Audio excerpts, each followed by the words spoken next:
Hello guys, গ্লাসের মধ্যে কিসের চারা দেখে হয়তো তোমরা বুঝতেই পারছো এটা রক্তগেঁদা গাছের চারা। এবং আমার আরো যে গাছের চারাগুলো আমি তৈরি করেছিলাম সেই চারাগুলোকেও তুলে নিচ্ছি, কারণ আজকে একসাথে সব গাছগুলোকে সব আমি মাটিতে বসাবো, যেখানে আমি অনেকটা জায়গায় গর্ত করে সার মাটি দিয়ে রেখেছি।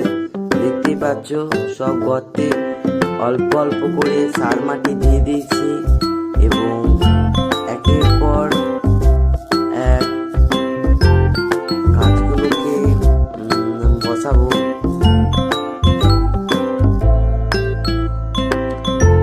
এইভাবে আস্তে আস্তে একটার পর একটা আস্তে আস্তে করতে হচ্ছে, কারণ এক হাতে ফোন দিয়ে আর এক হাতে গাছ বসানো একটু কষ্টকর হয় বসাতে, তো সেটা কোনো ব্যাপার নয়। তো চলো একে একে সব গাছগুলোকে বসিয়ে নিই।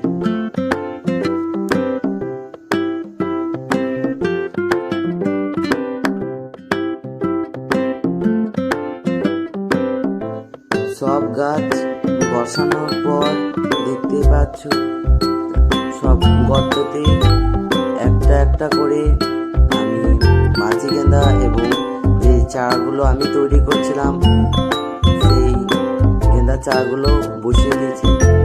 এরপর একে একে সব গর্ততে এক মগ করে জল দিয়ে দেবো। এই গাছটা পাতি হতে পারে, আবার থোপও হতে পারে, এটা জানা নেই। তো দেখতে থাকো, এই গাছে পাতি ফুল ফুটবে। ভালো লাগলে অবশ্যই চ্যানেলটা সাবস্ক্রাইব করো।